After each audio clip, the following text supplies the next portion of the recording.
روحانیت، تصوف اور مراقبہ میں کیا فرق، اس کا کیا مطلب ہے؟ ایسی اشغال، ایسی عبادات، ایسی ریاستیں، ایسے مجاہدے، ایسے وظیفے جو ہمیں رب کی طرف لے کر جائیں، ایسی عبادات جو ہماری روح کو پروموٹ کرے، روشن کرے، زندہ کرے، سکون دے، پلیئر دے، اسے کہتے ہیں روحانی علم آ گیا۔ ہر بندہ اسپرچولیٹی اور روحانیت کی طرف نہیں آتا، صوفی پیدائشی ہوتا ہے۔ روحانیت میں مرشد کامل کا ہونا کتنا ضروری ہے اور کیوں ضروری ہے؟ آپ نے روحانی سفر شروع کر دیا، آپ نے مراقبہ کرنا شروع کر دیا، پتہ نہیں اب سے دم کیسے لگانا ہے، آپ کو پتہ نہیں تزکیہ نفس کیسے کرنا، اپنا کھانا کتنا پینا ہے، کتنا سونا ہے، کون سی وظیفہ پہلے کرنا ہے، یہ ساری ایکسرسائز، یہ سارے مرشد کامل کیونکہ اس سے گزر چکا ہوتا ہے۔ تو مسلم روحانیت اور نان مسلم روحانیت میں کیا فرق ہے؟ نان مسلم کیا کرتے ہیں؟ وہ کہتے ہیں آبادی سے دور، درخت کے نیچے بیٹھ کے آ کے دور پنڈت شنڈت کو کہتے ہیں دنیا کو چھوڑ کے، یا کرسچینٹی میں خواتین کو نن بنا کے دنیا سے ان کی شادی نہیں ہونی، یہ نہیں ہونا۔ نان مسلم میں رہبانیت ہے، مسلمانوں میں زہد ہے، دنیا میں رہتے ہوئے ایسی عبادات، ایسے وظائف کرنے کہ آپ کی روحانی ترقی ہو۔ کیا خواتین روحانیت سیکھ سکتی ہیں؟ میں جو سمجھتا ہوں کہ خواتین جو ہے صنف نازک ہیں، ان کے اندر روحانی تبدیلیاں فوری شروع ہو جاتی ہیں، ان کے اندر نیچرل ٹیلنٹ زیادہ ہے، ان کا مراقبہ بھی جلدی کھل جاتا ہے۔ راول پنڈی میں ایک بابا جی تھے، انہوں نے کہا تھا کہ تمہارے اوپر جو جادو ہے نا، اس نے بابے سے ریلیشن کیا، ریلیشن کے عین دوران تمہارے اوپر تویز لکھے گئے، اب تمہارا جادو اسی صورت میں اترے گا جب تم عین ریلیشن میرے ساتھ کرو گی اور میں اس وقت تویز لکھوں گا۔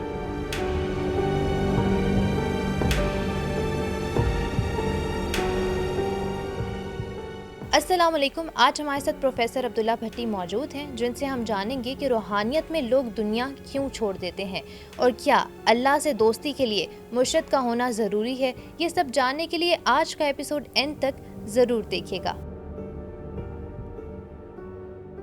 السلام علیکم سر، کیسے ہیں آپ؟ وعلیکم السلام، میرا بچہ خیریت سے ہے؟ جی سر، میں ٹھیک ٹھاک ویری الحمدللہ۔ نائس۔ آپ نے مجھے سب سے پہلے تو یہ بتانا ہے کہ روحانیت، تصوف اور مراقبہ میں کیا فرق ہے اور اس کا کیا مطلب ہے؟ ہاں میرے بچے، تم نے تو پوری تیاری کے ساتھ آئی ہو، لگتا ہے تمہیں بھی روحانیت اور تصوف کا شوق ہوتا جا رہا ہے۔ یہ سچ ہے کہ یہ موجودہ دور مٹیریلزم میں جب ہر انسان فرسٹریشن کا شکار ہے، ڈپریشن کا شکار ہے، انگزائٹی کا شکار ہے، بیماریاں، پریشانیاں اور ایڈکشن کا شکار ہے، سکون کی تلاش میں کوئی نشہ لے رہا ہے، کوئی ایڈکشن کی طرف جا رہا ہے، کوئی کیا کام کر رہا ہے، کوئی اسٹوپڈ ایکٹیویٹی کر رہا ہے، اس کا باطنی اضطراب جو ہے نا، اس کو مجبور رکھتا ہے کہ وہ کوئی ایسا کام کروں جس سے مجھے سکون مل جائے۔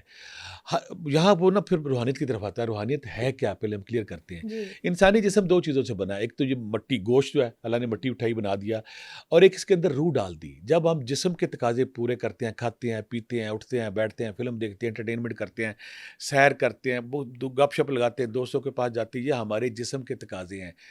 شادیاں کرتے ہیں، بچے پیدا کرتے ہیں، ہماری جسمی یہ ریکوائرمنٹ ہے۔ ہمارے اندر ایک روح بھی ہے، روح کے تقاضے عبادت ہے، ریاضت ہے، مجاہدہ ہے، سخاوت ہے، چیریٹی ہے، محبت ہے۔ ہم موجودہ دور کا جو انسان ہے نا، اس بھاگ دوڑ میں آ کے، جو دنیا کی بھاگ دوڑ میں ایسا بھول جائے آ کے کہ اس کو وہ بھول گیا ہے کہ اس کی روح کے تقاضے کیا تھے۔ روح کے ایسا علم جو روح پہ بات کر سکے، باطن پہ بات کر سکے، اندر کے بات کر، روح کی بالیدگی، روح کی طہارت، روح کی صفائی، روح کے اندر جو نور روشنی لانی تو اس کے والے سے آئی۔ یا ایک اس کو ہم اور طریقے سے کہیں گے کہ ہمارا جسم تو اپنی عبادت دنیا میں رہ کام کر رہا ہے، لیکن ہمارا جو روح ہے نا وہ رب سے دور ہے۔ ایسی اشغال، ایسی عبادات، ایسی ریاستیں، ایسے مجاہدے، ایسے وظیفے جو ہمیں رب کی طرف لے کر جائیں، رب کے قرب الہی کی طرف لے کے جائیں، ہمارے باطن کے اندر جو ایک جہان آباد، باطن کے دروازے کھول سکے، باطن کی کھڑکی کھول سکے۔ جب ہم آنکھیں بند کرتے تو مولا کائنات نے بڑی خوبصورت بات، مولا سرکار بات کی تھی کہ تو نے اپنے آپ کو کائنات کا چھوٹا سا ذرہ سمجھا ہے، حالانکہ تیرے اندر ایک جہان آباد ہے۔ مولانا روم کہتے ہیں کہ اگر تو اپنے باطن میں دیکھ اور تجھے یہاں پہ اولیاء اور پیغمبروں کی زیارتیں نہ ہو تو روزے قیامت میرا بازو پکڑنا آ کے۔ یعنی کہ ہم کیا کرتے ہیں کہ اس دنیا میں رہ کہ ہم اپنے مادی تقاضے تو پورے کر رہے ہیں، ہم روحانی تقاضے نہیں پورے کر رہے۔ ایسی چیزیں، ایسی عبادات جو ہماری روح کو پروموٹ کرے، روشن کرے، زندہ کرے، سکون دے، پلیئر دے، اور اسے کہتے ہیں روحانی علم آ گیا۔ اب ہوتا کیا ہے، صوفیہ کرام اور دنیا بھر کے اسپرچولیسٹ ان باطن کے اندھیرے کو دور کرنے کے لیے، باطن کی خوشیوں کو تک پہنچنے کے لیے، باطن کے بعید ترین، عمیق ترین گوشوں تک رسائی کرنے کے لیے وہ جو پہلی سیڑھی استعمال کرتے ہیں اسے کہتے ہیں میڈیٹیشن، مراقبہ۔ اوکے۔ اب مراقبے میں ہوتا کیا ہے؟ مراقبے میں یہ ہوتا ہے کہ آپ نے کسی ایک نقطے پہ، ایک خیال پہ اس طرح آپ نے انہماک حاصل کیا، اس طرح آپ اس میں ڈوب گئے کہ آپ پوری دنیا سے ڈسکنیکٹ ہو گئے۔ اس کی میں مثال میں اس کپ کو دیکھ رہا ہوں، اور عام بندہ جب کپ کو دیکھتا ہے تو اس کو دائیں بائیں خیال آتے ہیں، لیکن جب میڈیٹیشن والا دیکھتا ہے اس کو صرف کپ نظر آتا ہے۔ جی کپ مراقبہ کا مطلب ہے کہ ایک خیال میں، ایک تصور میں آپ اس حد تک ڈوب گئے ہیں کہ آپ کو کوئی اور چیز نظر ہی نہیں آتی۔ اسے رقیب بھی کہتے ہیں، راقب بھی کہتے ہیں، نگہبانی بھی کہتے ہیں، مختلف لفظ استعمال کرتے ہیں۔ ہر دور کا اسپرچولیسٹ، پہلی بات تو یہاں میں ایک بات کلیئر کر دوں کہ ہر بندہ اسپرچولیٹی اور روحانیت کی طرف نہیں آتا۔ اللہ تعالیٰ کی جو بیوٹی ہے نا کائنات میں، یہ تنوع ہے، ویرائٹی ہے، ہر انسان ایک سے مختلف ہے، پہلا انسان دوسرے سے مختلف ہے۔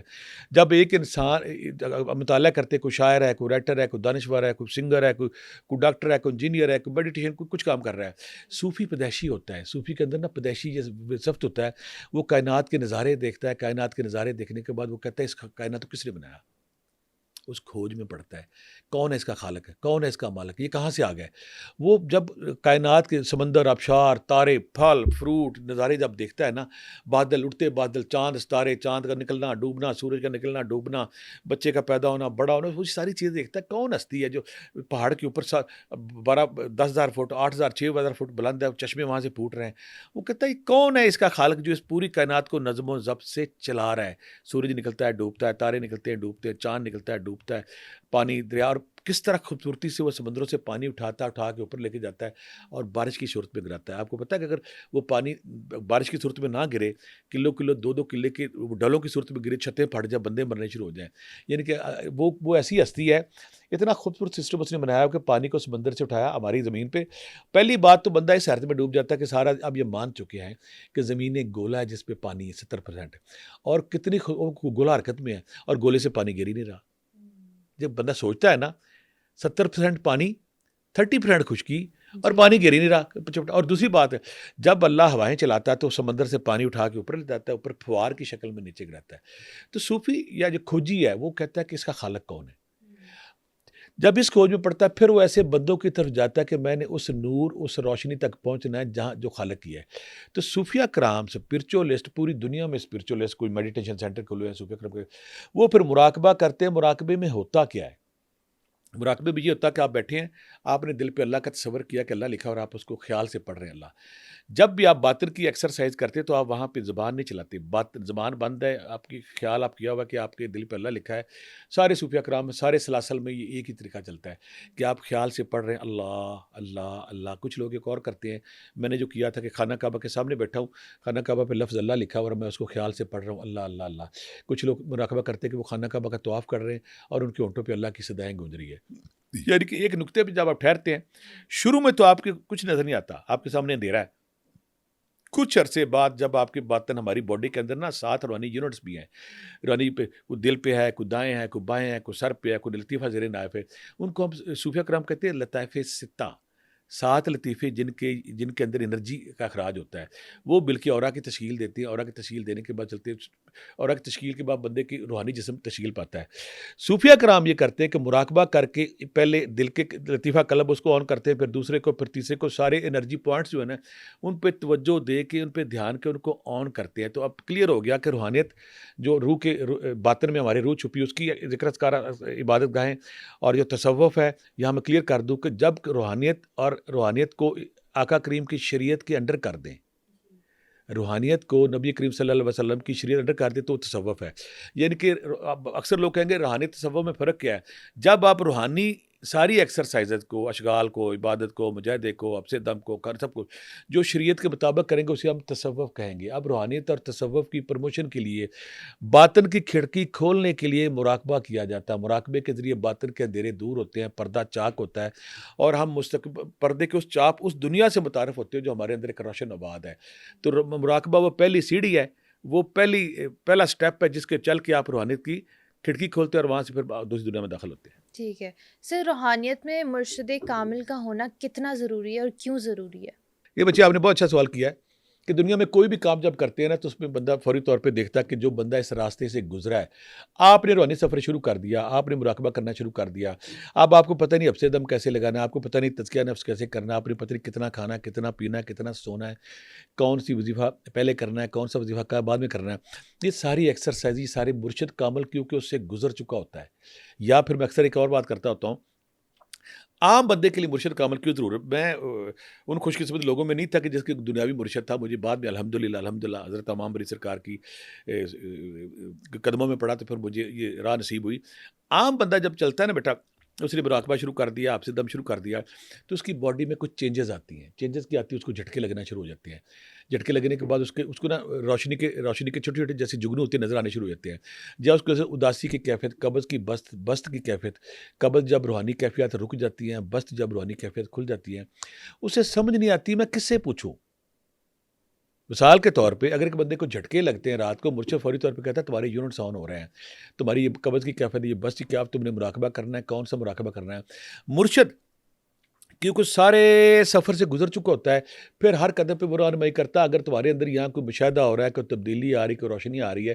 اور سب سے بڑی بات جو مرشد کی آپ نے بات کی ہے, جب بھی کوئی سالک کو طالب علم مراقبہ کرتا ہے, میڈیٹیشن کرتا ہے, میڈیٹیشن کرنے کے بعد جب اس کا باطن کا اندھیرا دور ہوتا ہے, وہ پردے کے اس پار اس دنیا میں جاتا ہے, تو اس کو نا وہاں جا کے سب سے بڑی مسلم کی مرشد کی ضرورت پڑتی ہے. اس کی مثال میں اس طرح دوں گا کہ غوث اعظم شیخ عبد القادر جیلانی رحمۃ اللہ علیہ ایک دفعہ عبادت کر رہے تھے, تو شیطان ایک بزرگ کی شکل میں سامنے آ گیا. سامنے آ کہتا ہے عبد القادر رضی اللہ تعالیٰ, عبد القادر تم اللہ کے نیک بندے ہو, تم اللہ کو راضی کر چکے ہو, آج کے بعد تمہیں نماز کی کوئی ضرورت نہیں ہے.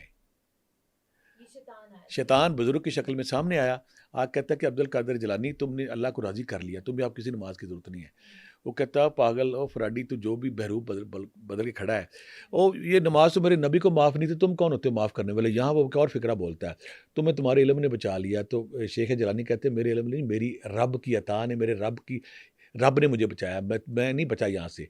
جب باطن کھل گیا, مراقبہ آن ہو گیا, اس دنیا میں جب گئے تو وہاں پہ شیطان کیا کرتا ہے, آپ اس دنیا میں آپ کی روح گئی ہے, آپ کے اور بہت سی ارواح وہاں پہ سیر کر رہی ہیں, تو شیطان وہاں بھید بدل کے آپ کو نئے نئے جھوٹ دکھاتا ہے, نئے ٹریپ دیتا ہے, نئی نئی ترغیبات دیتا ہے. تو مرشد آپ کہتا ہے کہ یہ شیطانی جال ہے, یہ شیطانی غلط ہے. آپ نے نوٹ کیا ہے اکثر کوئی بندہ ہر دوسرے تیسرے بار دعویٰ کرتا ہے کہ میں محمدی ہوں, اکثر کی دعویٰ کرتے ہیں میں خدا ہوں. وہ کیوں دعویٰ کرتے ہیں کہ جب اس کا باطن آن ہوتا ہے, خدا نے اللہ معاف کرے, تو شیطان ایک نئے جال کے ساتھ, ایک نئے بہروپ کے ساتھ, ایک نئے چکر کے ساتھ سامنے آتا ہے, اس کو ورگلاتا ہے کہ تم تو کائنات کی عظیم ہستی ہو. آپ دیکھ رہے ہیں بہت سارے صوفی ایسے, اسے ہم یہ کہیں گے کہ صوفی گمراہ کی ہوتے ہیں. صوفی عبادت کی, ریاضت کی, مجاہدہ کیا. پہلی بات تو شیطان لفٹ نہیں کرتا ہمارے جیسے لوگوں کو, ہم تو گناہ گار ہیں, وہ چیلے چولے ہمارے ساتھ لگے رہتے ہیں. جب کوئی صوفی کسی مقام پہ پہنچنے کی کوشش کرتا ہے, شیطان کہتا ہے اچھا میری باری آ گئی. وہ ایک نئے جال کے ساتھ, ایک نئی ترغیب کے ساتھ, ایک نئے بہروپ کے ساتھ سامنے آ کر اس کو ورگلاتا ہے. اور اکثر صوفی اس کا شکار ہو جاتے ہیں. کہتے ہیں, کہتا ہے نا کہ تینوں عبادت کی کوئی لوڑ نہیں کرنا. وہ اکثر کہتے میں نماز چھڑی میں نہیں پڑھنی. وہ کہتا ہے تمہیں اب نا تم خود محمدی ہو, جو وہ آ گیا ہے, یہ بعض کا تم فلاں چیز ہو, فلاں چیز فلاں ہستی ہو. تو صوفی اس کو نا اللہ کی طرف سے سمجھ کے مان لیتا ہے. اگر تگڑا مرشد پیچھے ہو تو کہتا ہے نہیں نہیں نہیں نہیں, تمہیں غلط فہمی ہے, یہ بھی بہروپ ہے, یہ بھی جال ہے, یہ بھی جھوٹ ہے, تم میں سے نہیں قابو آنا. تو طے ہو گیا کہ مرشد کا عمل اس سارے راستوں کو جانتا ہے, وہ آپ کو ساتھ ساتھ گائیڈ کرتا ہے, ذکر اذکار بتاتا ہے. پھر جب آپ کا باطن کھلتا ہے, باطن کھلنے کے بعد جو شیطان مختلف روپ لے کے آتا ہے اس کو کنٹرول کرتا ہے. پھر بعض اوقات یہ ہوتا ہے کہ اگر کسی کا سینہ روشن ہو جائے, اس کا مراقبہ کھل جائے, کہیں نہ کہیں احساس تفاخر اور تکبر میں آ جاتا ہے میں بڑی چیز ہوں. مرشد کہتا ہے نہیں, تیری کوئی اوقات نہیں. تو مرشد اس کی لگام پکڑے رہتا ہے. مرشد ایسا ہونا چاہیے جو صاحب شریعت ہے, جو صاحب شریعت آقا کریم کی شریعت کے مطابق ہے, جو اللہ کریم کے احکامات کے مطابق ہے.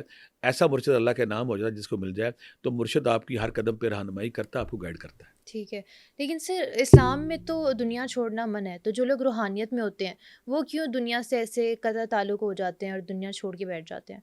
آپ نے بڑا اچھا سوال کیا کہ اسلام میں, آپ صحیح کہہ رہے ہو کہ اسلام یہ کہتا ہے کہ آپ نے ہر کام نارمل انسان کی طرح کرنا ہے. جیسے آقا کریم ہمارے نبی پاک صلی اللہ علیہ وسلم نے ہر کام نارمل کیا. یہاں میں یہ کلیئر کر دیتا ہوں, جس طرح فوجی کو میدان جنگ میں بھیجنے سے پہلے کچھ عرصے کے لیے ٹریننگ دی جاتی ہے, جس طرح کسی اور بزنس کرنے سے پہلے MBA کی تعلیم دی جاتی ہے, اسی طرح بہت سارے کام کرنے سے پہلے کسی ورکشاپ پہ کوئی پلمبر ہے, اس کو ٹریننگ کے لیے کچھ عرصہ خاص زون میں گزارنا پڑتا ہے, کیونکہ ہمارا جسم جو ہے اس پہ نفس ہمارے سوار ہے. تو کچھ عرصے کے لیے جو استاد ہوتا ہے یا صاحب مرشد ہوتا ہے, وہ دنیا سے ڈسکنیکٹ کرتا ہے تاکہ اس کی تربیت کی جا سکے. تربیت کے بعد یہ پھر واپس آتے ہیں. اوکے, یہ ساری عمر کے لیے نہیں ہے کہ کھانا پینا چھوڑتے جنگلوں سے دور, لیکن اگر جنگلوں سے دور چلے گئے پھر تو وادیاں ویران ہو جائیں گی. اسلام سختی سے منع کرتا ہے. ٹھیک. عارضی طور پہ وقتی طور پہ خاص انسانی جسم کو کثافت سے لطافت میں ڈالنے کے لیے ایک خاص پروسیس پہ گزارنے کے لیے کچھ عرصے کے لیے جو مرشد ہے یا اہل تصوف ہے وہ آبادی سے دور یا جنگل سے دور یا کھانا پینا چھوڑتے ہیں. جب ان کی تربیت مکمل ہو جاتی ہے, آپ پورے صوفیہ کرام کو دیکھ لیں. حضرت امام علی سرکار نیلا بتھو میں لوہے دندی پہ انہوں نے 5 سال 4 سال ریاضت کی, مجاہدہ کیا, پھر واپس آ گیا. اس طرح جو شیخ جیلانی, شیخ عبد القادر جیلانی رحمۃ اللہ جنگلوں میں بیابان میں رہے, جب ان کا سفر پورا ہو جاتا ہے, ان کے جسم کی کثافت لطافت میں ڈھل جاتی ہے, پھر وہ واپس میں آتے ہیں اور واپس آ کے وہ خوشبو کی طرح خوشبو معاشرے میں پھیلاتے ہیں. یہ ان کا وقتی انخلا ہوتا ہے معاشرے سے, آبادیوں سے دور. جب وہ آن ہو جاتے ہیں دوبارہ پھر واپس آتے ہیں. ٹھیک ہے سر, ابھی آپ نے نان مسلم روحانیت کا کچھ ذکر کیا تھا, تو مسلم روحانیت اور نان مسلم روحانیت میں کیا فرق ہے؟ یہ سب سے اچھا سوال آپ نے کیا ہے, مجھے لگتا ہے آپ نے تیاری کی ہوئی ہے. مسلم روحانیت یہ ہے کہ ہم نے کوئی بھی کام آقا کریم کی شریعت سے ہٹ کے نہیں کرنا. ہم نے شادی کرنی ہے, ہم نے کاروبار کرنے ہیں, ہم نے معاشرے میں رہنا ہے, ہم نے معاشرے میں رہ کے سارے احکامات پورے کرنے ہیں. ہندو کا نان مسلم کیا کرتے ہیں, وہ کہتے ہیں آبادی سے دور ہو جائے. مہاتما بدھ جیسے اٹھا اس سے درخت کے نیچے بیٹھ کے آ کے, اور یہ ہندو جتنے بھی یہ ہندو پنڈت شنڈت وہ کہتے ہیں دنیا کو چھوڑ کے, یا کرسچینٹی میں خواتین کو نن بنا کے دنیا سے ان کی شادی نہیں ہونی, یہ نہیں ہونا. نان مسلم میں رہبانیت ہے, مسلمانوں میں زہد ہے. رہبانیت کیا ہے کہ آپ نے نہ شادی کرنی ہے, نہ اپنے کو اچھی چیز کھانی ہے, نہ اچھے کپڑے پہننے ہیں, آبادیوں سے دور ہو کے زندگی گزار. اگر سارے لوگ رہبانی کی طرف آ جائیں, سارے لوگ آبادی چھوڑ دیں, دنیا کا نظام میں معطل ہو جائے. اگر آپ ان کی بات مان لیں تو پھر تو ساری دنیا ختم ہو جائے گی. مسلمان روحانیت یہ کہ آپ نے دنیا میں رہتے ہوئے ایسی عبادات, ایسے وظائف کرنے کہ آپ کی روحانی ترقی ہو. اس لیے ہم یہ کہتے ہیں کہ مسلمان صوفی جو وہ دنیا میں رہتا ہے, دنیا اس کے اندر نہیں رہتی. روحانیت تصوف مین آپ دنیا میں رہیں, لیکن کنڈی آپ کی, ایک کنیکشن آپ کا, انٹینا آپ کا رب کے ساتھ جڑا ہو. دنیا آپ کے ساتھ, دنیا آپ کے اندر نہ ہو. عام وہ کیا کرتے ہیں دنیا سے ڈسکٹ. ہمارا زہد کا آتا ہے, عبادت کا آتا ہے, تقوی کا آتا ہے, طہارت کا آتا ہے, پاکیزگی کا آتا ہے, ذکر اذکار کا آتا ہے, عبادت کا آتا ہے, خدا کے قرب کا آتا ہے. یہاں اگر کوئی صوفی کچھ عرصے کے لیے الگ ہوتا ہے تو واپس پھر وہ آبادی میں آتا ہے. ہمارے ہاں وہ دنیا رہبانیت بالکل نہیں ہے, یہ منع ہے. ہمیں شادی بھی, ہمارے صوفی شادیاں بھی کرتے ہیں, بچے بھی کرتے ہیں. جو نان مسلم روحانیت ہے وہاں نہ شادی ہوتی ہے, نہ کاروبار ہوتا ہے, نہ کچھ ہوتا ہے, کپڑے پہن لیے, اور یہ ان کے دکھالے ہوتے ہیں. جب ان کے کرتوت نکلتے ہیں ان گرجوں میں, ان کے جو مندر ہیں, مندروں کے اندر جس طرح وہ عورتوں کا استحصال کرتے ہیں, وہ واقعات پھیلے ہوئے ہیں پوری دنیا میں. لیکن ظاہری طور پہ کہتے ہیں دنیا کو چھوڑ دو آپ کو جنت مل جائے گی. نہیں نہیں نہیں, آپ نے دنیا کے اندر رہتے ہوئے احکامات اللہ کے پورے کرنے ہیں تاکہ آپ اللہ کے قریب ہو سکیں. ٹھیک ہے سر, دیکھا جائے تو آج کل کے دور میں مرشد کامل نہیں ملتا, ٹھیک ہے, تو جو لوگ روحانیت کے سفر میں چلنا چاہتے ہیں, جو مسافر ہیں, وہ مرشد کیسے ان کو ملے پھر؟ اس میں کوئی شک نہیں کہ جو موجودہ مادیت پرستی کا دور ہے, اس میں جو سب سے بڑا پرابلم آ گیا. میں بھی اس پرابلم سے گزرا بچے, جب میں سفر میں, حالانکہ جہاں میری پیدائش تھی وہاں پہ روحانی لوگ نہیں تھے, نہ تصوف تھا, لیکن کھوج تھی, تلاش تھی, جستجو تھی. جب میں سفر پہ چلا تو مجھے ہر کتاب کہے, ہر واقعہ کہے, ہر صوفی کہے کہ مرشد کامل کے بغیر یہ سفر نہیں ہونا, نہیں ہونا, نہیں ہونا. اب میں بھی مرشد کامل کی تلاش میں ایک بابے کے پاس جا رہا ہوں, دوسرے کے پاس جا رہا ہوں, تیسرے کے پاس, اور پھر اسپیشلی خواتین کے لیے ناممکن ہے تقریباً ہے وہ مرشد کامل کی تلاش میں. اب جب کوئی خاتون جاتی ہے نا کسی مرشد کے پاس, وہ پہلے کہے گا میرے عشق کر, مرد تو عشق کرتا ہے, اور پھر اس کو کہے گا تم نے میری ہر حکم ماننا ہے. میں اکثر کہتا ہوں, کچھ لوگ میرے بیعت بھی ہوتے ہیں نا, خواتین بیٹیاں جب میری بیعت ہوتی ہے, میں بیعت کرتے وقت انہیں سختی سے کہتا ہوں, اور مردوں سے بھی جب کوئی میرے بیعت ہو, پہلے میں کرتا ہی نہیں, میں کہتا ہوں یہ بہت بڑی ذمہ داری, کوئی بڑا میرے پیچھے پڑ جائے, تو میں کہتا ہوں کہ جب تم میرے بیعت ہو رہے ہو نا, تم نے کوئی کام شریعت اور اللہ کے احکام کے خلاف میرا نہیں ماننا. ہر اسلامی بات, اگر میں اسلامی بات آقا کریم کی شریعت کے مطابق, اللہ کے احکام کے مطابق مانوں, تم نے ماننی ہے. جو میں غیر اسلامی بات کہوں تم نے نہیں ماننی. وہ کیا کرتا ہے, عام مشرک کرتا ہے, وہ کہتا ہے تو میری ہر گل مننی ہے. بھئی تو کوئی اس قابل کیسے ہو گیا, ہر گل نہیں ماننی. جو بات متصادم ہو جائے شریعت محمدی صلی اللہ علیہ وسلم سے, جو بات تصادم اختیار کر لے اللہ سے, وہ نہیں ماننی. تو یہاں پہ یہ ہوتا ہے کہ ایک مرشد نہیں ملا, مجھے مرشد نہیں ملا تھا. تو میں نے پھر یہ کیا تھا کہ آپ نے پوری کوشش کی, پورا اچھی طرح تلاش کیا, لیکن ہر بندہ فراڈ, جھوٹ, مٹیریلسٹ, آپ کو مرشد نہیں مل رہا.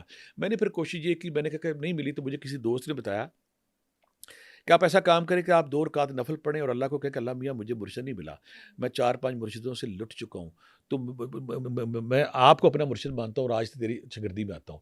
2 نفل پڑھے, 2 نفل کے بعد پھر میں اکثر کہتا ہوں کہ جو وہ بچے جن کو مرشد نہیں ملا ان کو میں یہاں میسج دوں گا کہ اللہ کا نام ہے الرقیب, نگہبان نگران، آپ نے 5000 دفعہ ڈیلی پڑھنا ہے 41 دن۔ یا رقیب، اس کا مطلب اے نگران، اے پالنے والے، اے میرے رب، اللہ آج سے تو میرا نگران بن جا، تو میرا پالنے والا بن جا، تو میرا محافظ بن جا۔ تو جب آپ 41 دن رب کو محافظ بنا لیتے، پھر اگلا کام کیا ہوتا ہے جو خوبصورتی ہوئی میرے ساتھ، یہ اپنی ستائش نہیں، صرف گائیڈنس کے لیے۔ جب آپ اللہ کو اپنا مرشد بنا کے سفر شروع کر چکے ہیں، پھر اللہ کرتا ہے کہ جس کتاب کی آپ کو ضرورت ہے، جس سی ڈی کی، جس واقعے کی، جس پوڈ کاسٹ کی، وہ آپ کے پاس آنا شروع ہو جاتا ہے۔ وہ بندے آپ کے پاس آنے، وہ آپ کو گائیڈنس دیتے ہیں کہ اب سے دم کیسے کرنا ہے، تزکیہ نفس کیسے کرنا ہے، مراقبہ کیسے کرنا ہے، میڈیٹیشن کیسے کرنی ہے، جب وہ آتے جاتے ہیں۔ اور پھر یہ بے شمار دفعہ ایسے ہو چکا ہے، جیسے یہ ساری تاریخ عالم کے بہت بڑے صوفی، مولانا روم ان کے جو مرشد تھے شمس تبریز کے مرشد نے حکم دیا کہ فلاں جگہ پہ ایک بندے کو تمہاری ضرورت ہے، اس کے پاس چلے جاؤ۔ جب کوئی مرید اپنی کوشش کرتا ہے، ریاضت کرتا ہے، مجاہدہ کرتا ہے، تو مرشد چل کے اس کے پاس آ جاتا ہے۔ مرشد چل کے اس کے پاس آ جاتا ہے، کہتا ہے کہ مجھے حکم ہوا کہ میں نے تمہاری رہنمائی کرنی ہے، تمہاری گائیڈنس کرنی ہے۔ ایک تو یہ ہو جاتا ہے۔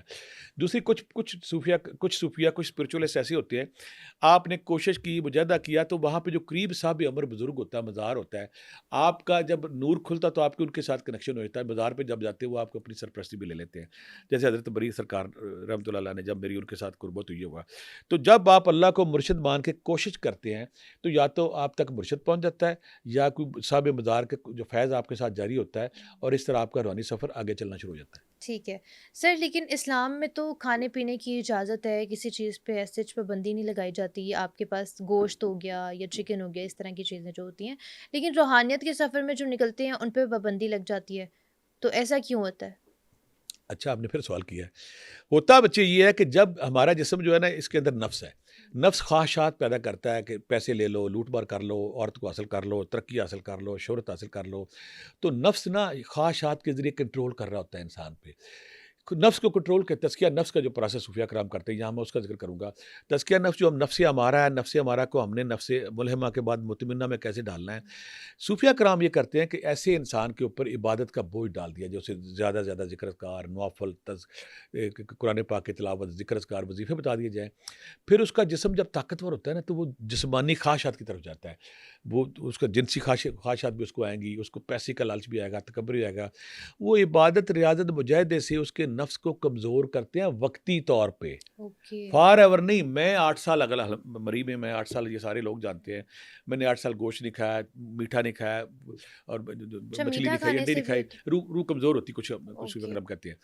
تو جب آپ کا نور آن ہو جاتا ہے، آپ کا مراقبہ کھل جاتا ہے، پھر آپ نارمل لائف گزارتے ہیں۔ یہ وہ ٹائم ہوتا ہے جب آپ ریاضت کر رہے ہیں، مجاہدہ کر رہے ہیں، آپ سفر میں، آپ کی لطافت سے کثافت کا سفر ہو رہا ہے، آپ لطافت سے کثافت کے سفر میں، اور آپ کوشش کر رہے ہیں کہ میں اپنے باطن کے دیرے کو دور کروں، میں تزکیہ اپنے نفس کو کمزور کروں، میں اپنے نفس کو کمزور کر کے، نفس یہ ہے کہ آپ جو نفس ہے نا، آپ کے اوپر آپ کا ایک گھوڑا ہے، وہ ہم ہے ایک قسم کا نفس، اس کے اوپر بیٹھا، طاقتور بیٹھا ہوا ہے۔ تو ریاضت مجاہدے سے جو اوپر گھوڑا بیٹھا ہے، اس کو کمزور کیا جاتا ہے تاکہ وہ مرضی نہ کرے۔ اگر گھوڑے کے اوپر کوئی بیٹھا ہے تو وہ طاقتور ہے، تو پھر گھوڑا وہ اپنی مرضی کرے گا۔ اگر وہ کمزور ہوگا، پھر گھوڑا اپنی مرضی کرے گا۔ ہم نے نفس کو کمزور کرنا ہے تاکہ ہمارے جسم پہ رول نہ کرے، حکمرانی نہ کرے، اس کو کمزور کرتے ہیں، اور کمزور کرنے کے بعد پھر وہ بندہ نہ کسی لالچ میں آتا ہے، نہ کسی غرور میں آتا ہے، نہ ظلم میں آتا ہے، نہ جبر میں آتا ہے، نہ اقتدار میں آتا ہے، نہ جنس کی طرف جاتا ہے۔ وہ اپنی خواہشوں کو کنٹرول کرنا سیکھ لیتا ہے۔ دنیا میں آج تک ہر بندہ کہتا ہے جس نے اپنی ٹرمنگ کر لی، جس نے اپنے جسم کو خامیاں دور کر لی، وہ کامیاب انسان ہے۔ تزکیہ نفس کے ذریعے وقتی طور پہ یہ سکھایا جاتا ہے، بعد میں وہ لوگ کھاتے بھی ہیں، پیتے بھی ہیں، شادی بھی کرتے ہیں، سب کچھ کرتے ہیں۔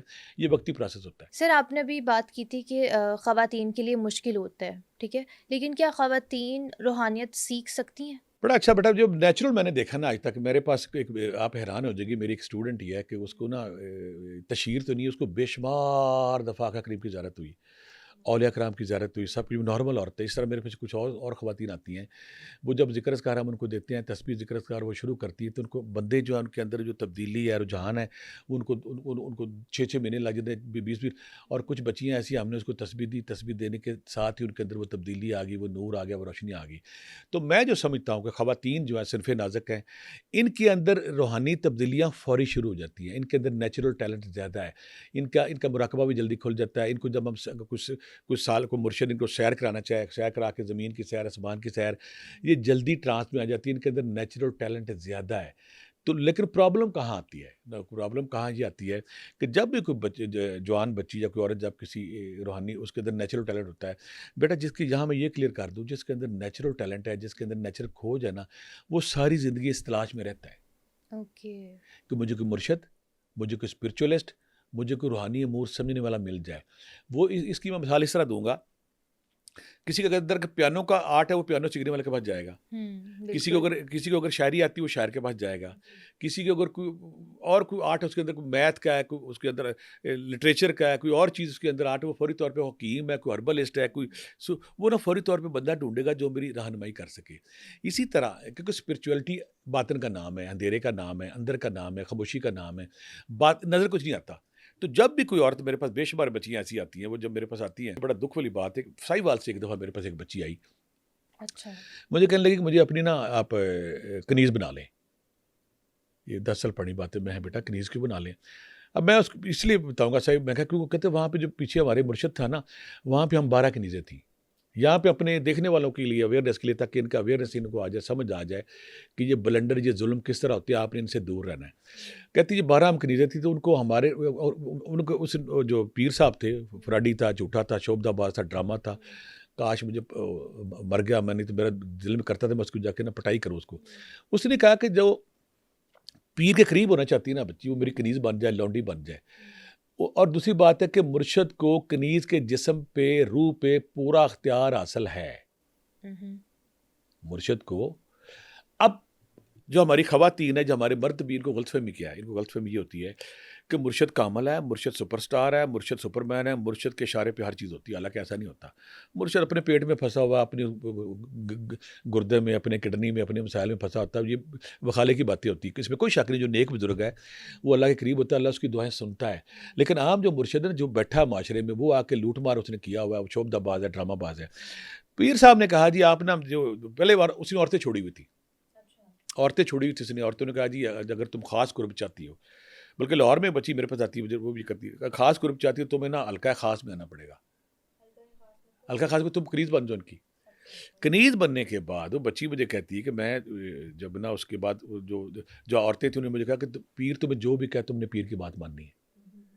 پیر تمہیں جو بھی کہے تم نے پیر کو انکار نہیں کرنا، پیر کو ہاں کرنی ہے. کہتی میں، وہ کہتی آج ڈیوٹی گئی اس تانے پہ، تبھی پیر صاحب تیار ہو رہے تھے، مجھے اندر بھیج دیا انہوں نے کہا جائیں جی اب پیر صاحب کی ڈیوٹی آپ ہی. پیر صاحب گیا، تولیہ دو، صابن دو، تو مجھے کہتے میرے کپڑے اتار دو. کہتی میں ڈر گئی. میں کیا؟ اب مجھے پیچھے سے سیکشن تھی کہ پیر کی نافرمانی جو ہے نا، بہت بڑی نافرمانی ہے. اگر پیر کی نافرمانی کرو گی، نہ یہ جہاں بچے گا، نہ وہ جہاں لگے. فراڈ ہے، جھوٹ ہے، ایسا نہیں ہوتا. ایسا پیر ہے ہی نہیں، تو فراڈ ہی جھوٹا ہے. تو میں ڈر گئی ایک دم نا. وہ کہ میرا حکم ہے کپڑے اتارو. انہوں نے کہا کپڑے کسی میں تمہارے یونٹس آن کرنے، بکواس یہاں پہ تفصیل اس لیے نہیں دوں گا. بچی کہتی میں ڈر گئی، میں ڈر کے باہر آ گئی. میں نے کہا کہ یہ کیا ہے؟ باہر جو عورت پہلے سے جانتی تھی سارا چکر کہ یہ سارا چکر کیا ہوتا ہے، اس نے کہا کہ تم نے پیر صاحب کی بات نہیں مانی، تمہارا برباد ہو جائے گا، تم برباد ہو جائے گی، تم چاہتی نہیں کام، یہ وہ ایسا ویسا. کہتی نہیں ہے. تو وہ کہتی یہ کیا بات ہے، یہ کیا چکر ہے؟ وہ کہتی وہاں سے تو میں آ گئی، لیکن لاہور میں آ کے مجھے پھر وہاں ساری عورتیں یہ کہتی تھیں کہ جو بندہ پیر کی نظر خاص چاہتا ہے، اس کی خاص توجہ چاہتا ہے، دھیان چاہتا ہے، وہ جب پیر صاحب کی جائز اور ناجائز خواہشوں کی تکمیل نہیں کرے گا، وہ پورا نہیں ہوگا. ٹھیک ہے. تو میں کہا بیٹا میں تو ایک ہی چیز کہہ لوں. پہلی بات تو میرا الحمدللہ پہلے دن سے کہ میں نے اطاعت کیا. بیٹا میں نے روحانی تصوف میں بیٹا 28-30 سال میں آ گیا، جب آئی واز سو ینگ. اچھا مجھے جب ہوتا یہ کہ جب بھی کوئی استانہ آن ہوتا ہے، جب بھی کوئی جگہ آن ہوتی ہے، سب سے بڑا مسئلہ کیا آتا ہے کہ وہاں پہ 70-80% خواتین آتی ہیں. کوئی آپ استانہ دیکھ لیں، 70-80% خواتین آتی ہیں، اور بیچاری اپنے مسائل میں، اپنی پریشانیوں میں اس طرح الجھی ہوتی ہیں کہ وہ ہر جائز نجائز کے چکر سے نکلی ہوتی ہیں. اسپیشلی وہ جو کسی کے محبوب کے چکر میں پڑی ہوئی ہیں. میرے پاس بے شمار یہاں پہ، میں اب یہ ٹاپک چھڑ پڑا، اس کو تھوڑا اور کروں گا. لیکن بچی میرے پاس ایک اور آئی، مجھے کہتی ہے کہ آپ نے نا میرے جسم پہ تویز لکھنا ہے تو لکھ لیں، لیکن میرا کام کر دیں. میں نے کہا یہ کیا ہے؟ کہتی مجھے جو پچھلے پیر صاحب تھے وہ میری جسم پہ آگے پیچھے تویز لکھتے تھے، اور تویز لکھنے کہتے کہ تمہارا کام ہوگا. ایک تو یہ غلط فہمی. دوسرا ایک عورت میرے پاس آئی، یہاں میں اس کو کلیئر کرنا چاہتا ہوں تاکہ یہ ساری میری بیٹیاں، میری بہنیں اویئرنیس ہو جائے. مجھے اس نے بڑی عجیب بات کی. میں یہاں پہ مجھے دکھ ہے، اگر وہ سن رہی ہوگی تو وہ اسی پہ توبہ کرنی چاہیے. مجھے کہتی راول پنڈی میں ایک بابا جی تھے، انہوں نے کہا تھا کہ تمہارے اوپر جو جادو ہوا ہے نا، یہ تمہاری ایک دشمن جو اور جس کا تم نام لے رہی ہو کسی بابے کے پاس گئی تھی, اس نے بابے سے ریلیشن کیا, ریلیشن کے عین دوران تمہارے اوپر تویز لکھے گئے. اب تمہارا جادو اسی صورت میں اترے گا جب تم عین ریلیشن میرے ساتھ کرو گی اور میں اس وقت تویز لکھوں گا. بی بی نے بڑی عجیب بات کی, کہتی کہ وہ بابا جی تو ٹھیک نہیں تھے لیکن آپ کی شکل, آپ بہتر پرسنالٹی رکھتے ہیں, اگر میرا ویسے علاج ہے تو میں کرانے کو تیار ہوں. بیٹا میرا سر پھٹنا شروع ہو گیا, میں کہا یہ بات کدھر گئی. اس طرح 6-7 عورتیں ایسی میرے پاس آ چکی ہیں جنہوں نے آگے کہا کہ فلانا بابا جی ہمارے جسم پہ تویز لکھتے تھے, کہتے تھے کہ تویز مؤثر تب ہوں گے جب تمہارے جسم پہ لکھے جائیں گے. میری بیٹیاں, میری معصوم جو پریاں ہیں, بچیاں ہیں, وہ اویئرنیس انہیں نہیں ہوتی, انہیں سب وہ اپنا ٹارگٹ نکالنے کے لیے, اپنا کام نکالنے کے لیے وہ کہتی کہ ہم ہر کام کرنے کو تیار ہوں. بلکہ میں تو یہاں ایک بچی میرے پاس بچی آئی, وہ چاری اتنی لڑکی, اس نے نا کسی بچے کے ساتھ دوستی تھی, اس کی لڑکی تھی. دوستی کے بعد کیا ہوا کہ اس نے نا بیچاری نے اس کے ساتھ تصویریں بڑی چھوٹی بنا لی. اب لڑکے نے جب بلیک میل کرنا شروع کیا کہ میں یہ تصویریں تمہارے گھر والوں کو بھیجوں گا, اب وہ لڑکی جو ہے نا وہ ڈر گئی. وہ ایک بابے کے پاس گئی, بابے نے کہا جی بالکل, میں اس کے پاس کہتی تم جتنے پیسے چاہتے ہو نا میں تمہیں پیسے دیتی ہوں, تم جو بچے کے پاس ڈیٹا اڑا دو, اس کے پاس جو میرے تصویریں ہیں, میری ساری چیزیں اڑا دو. وہ لڑکے نے کہا جس کے لیے وہ کہتے 5 لاکھ میرے پاس, کہتے 5 لاکھ نہیں, پھر میری ضرورت پوری کرو. بچی نے اپنی عزت گنوا لی, گنوانے کے بعد ڈیٹا کہاں جانا, ڈیٹا بالکل نہ گیا. لیکن جب کمزور لمحہ کسی انسان پہ آتا ہے, میری معصوم بیٹیوں بچیوں پہ آتا ہے, کمزور لمحے کے چکر میں آ کے وہ پھر اپنی نا کسی جو ظالم بھیڑیے بیٹھے ہیں, شعبدہ باز بیٹھے ہیں, بنگالی جادوگر بیٹھے ہیں, وہ پھر ان سے لٹتے ہیں. ایک میرے پاس اور کیس ایسا آیا, آپ کہ چلے بچی میرے پاس آئی, کہتی میرے پاس نا جو یہاں پہ کچھ چنگی میں ایک بابا بیٹھا ہے, عابد بنگالی اس نے نام, میں نام اس لیے لے رہا ہوں, بھاگ گیا یہاں سے. اس نے مجھے کہا کہ تم ایسے کرو, تم نا کوئی بانڈ لے کے آؤ, اور بانڈ پرائز بانڈ جو کم از کم 10 لاکھ کے ہوں, میں ان بانڈ میں سے ایک بانڈ لگوا دوں گا تمہارا جو 5 کروڑ کا لگے گا. یہاں میں ایسے 2-4 جو واقعات بتا رہا ہوں تاکہ میری بیٹیاں, میری بہنیں اویئر ہو جائیں, وہ دوبارہ ایسے درندوں سے محفوظ رہیں. چاہے کوئی بکواس کرتا ہے کہ تمہارے جسم پہ تویز لکھنے ہیں, چاہے کوئی بکواس کرتا ہے کہ ریلیشن کے دوران تمہیں تویز لکھوں گا, چاہے کوئی بکواس کرتا ہے کہ میں تمہارا مرشد ہوں, کنیز بن جاؤ. یہ سب ڈرامہ ہے. اس لیے میں اپنی بیٹیوں کو بتا رہا ہوں کہ ایسا کوئی بابا ہے, جوتے مارو اسے, جوتے مار کے آگے نکل جاؤ, کوئی ضرورت نہیں ہے. وہ بچی کہتی, بی بی کہتی کہ میں 10 لاکھ کے بانڈ لیے, بانڈ لا کے میں بابے کے پاس گئی, بابے نے رول بنا دیا, رول بنایا, اس نے رول بنا کے نا تو اس نے تھوڑی دیر بعد میں نے ان پہ دم کر دیا, گھر جا کے رکھ دو. میں نے ان پہ دم کر دیا ہے, ان کو گھر لے جاؤ, گھر جا کے رکھ دو جا کے. کہتی میں گھر گئی, گھر آ کے میں نے ان کو رول کو جب نا میں رکھا تو کہتا 7 دن تم نے اس کو نا ان کو نہیں کھولنا. 7 دن بعد جب میں نے رول کھولا تو سارے کا سارا جو پیپر تھا وہ راکھ بن چکا تھا. بابے نے کیا کیا, اس میں کوئی ایسا کیمیکل لگا دیا, وہ پاؤنڈ اندر رکھ لیے اور پیپر اس کو دیے, اس پہ کوئی کیمیکل لگایا, کیمیکل لگا کے اس کو دے دیے, گھر لے جاؤ. گھر لا کے جب اسے رکھی, وہ 48 گھنٹے 40 گھنٹے کے اندر راکھ کا ڈھیر. بابا کہتا ہے جی میں نے بڑی کوشش کی, تمہارے گھر میں جو جنات ہے, تمہارے گھر میں جو جادو, انہوں نے اس کو جلا دیا ہے. میں نے, میرا ایک دوست تھا راشد نام, میں اس لیے اس کا نام لوں گا, راشد ڈوگر کو میں نے کہا کہ یار یہ جو بابا ہے نا یہ بڑا فراڈ کر گیا تمہارے جاننے والوں کے ساتھ. انہوں نے کہا بابا جی میں کیا کروں, میں کہ اس کو لے جاؤ یہاں سے, کس دن اس کو بلچا کے اس کو لالچ دے کے اس کو لے جاؤ اپنے نا علاقے میں پھول نگر کی طرف, اور وہاں جا کے اس کو پھینٹی لگا اس کے پیسے لو اس سے. وہ راشد جو کہتا بابا جی اس کے پاس جنشن تو نہیں, عام ہمارا ڈرتا دیکھے کتنا ان سے, عام ہمارا معاشرہ ڈرتا ہے ان کے پاس کوئی جن پوت نہ ہو. میں نے کہا میں تمہیں گارنٹی دیتا ہوں اس کے پاس کوئی جن پوت نہیں ہے. اس کو پکڑا, 3-4 دو جی ہمارے پاس وہاں پہ جن ہے, تمہارے پاس جی ہم آپ کو لاکھ روپے لالچ پہ چلا گیا. وہاں پھینٹی لگائی, پھینٹی لگانے کا اس کی ورثہ نے پیسے دیے, پیسے دے کے جان چھڑائی. اس کی طرح کے میرے پاس بے شمار واقعات ہیں جب ہماری بیٹیاں, میری بہنیں جب روحانیت کی تلاش میں, تشبب کی تلاش میں بنگالی جادوگر اور شبدہ بازوں کے پاس جاتی ہیں, لٹ جاتی ہیں. اب بیٹا آپ نے جو سوال کیا نا کہ وہ خواتین بچیاں بالکل سیکھ سکتی ہیں, لیکن سیکھنے سے پہلے کڑی نظروں کے ساتھ, غیر جانبداری کے ساتھ پہلے چیک کریں کہ جو مرشد ہے, جو کوئی بنگالی جادوگر تو نہیں ہے, کوئی شعبدہ باز تو نہیں, کوئی ڈرامہ تو اس کی نظر میں بیٹی والی حیا ہے کہ نہیں, اور کی نظر میں بہن والی حیا ہے کہ نہیں. اور دوسری بات ہے یہ سارا کچھ دیکھنے کے بعد اس کو 6 مہینے سال اچھی طرح آبزرو کریں کہ اس کا ماضی کو بیک گراؤنڈ میں کوئی ایسا چکر تو نہیں ہے. اگر کوئی صالح نیک انسان مل جائے تو پھر اس کی زیر نگرانی چاہا جا سکتا ہے.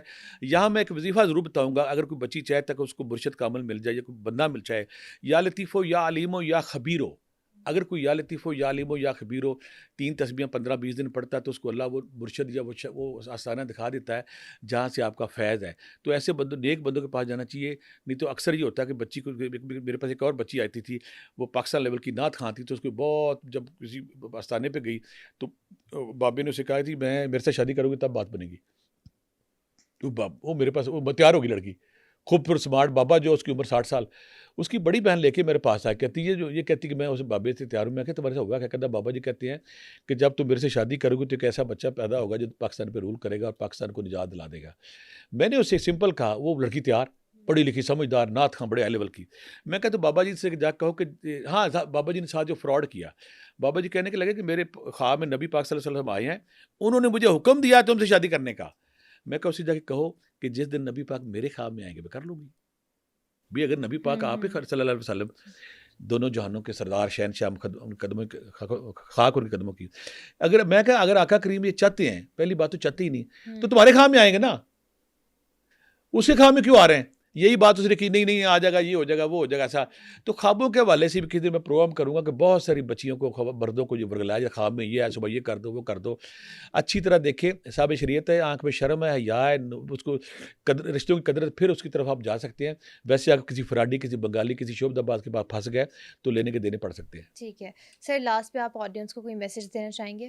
میں یہ کہتا ہوں کہ پہلی بات تو کہ خوش قسمت ہے وہ لوگ جو ان کو اللہ تعالیٰ اپنا عشق اپنا قرب اپنی تلاش دیتا ہے اور وہ خوش قسمت ہے جن کو اللہ تعالیٰ نے اس راستے پہ چلاتا ہے. اگر آپ اس راستے پہ چلتے ہیں تو ساری زندگی ایک تسبیح ضرور پڑھتے رہ کر اللہ یا کنا بدو و یا کنستعین اللہ میں تیرا بندہ تیری عبادت تجھ سے مدد مانگتا ہوں اہدنا الصراط المستقیم اللہ مجھے صراط مستقیم دینا.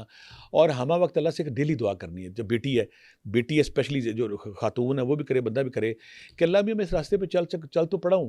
یہاں پہ بھیڑیے بھی ہیں جھوٹے بھی ہیں بنگالی بھی ہیں شبد مجھے نہ ہمیشہ صراط مستقیم پہ رکھنا ہمیشہ مجھے تھامے رکھنا اور ہمیشہ میری دستگیری کرتے رہنا. اور اے اللہ تو نا میں بے بس ہوں مجھے تیرا قرب تو پڑا ہوا ہے لیکن اس معاشرے میں اتنے بھیڑیے بیٹھے ہیں ہمیشہ مجھے سنبھال کے رکھنا جو مجھے صراط مستقیم دینا.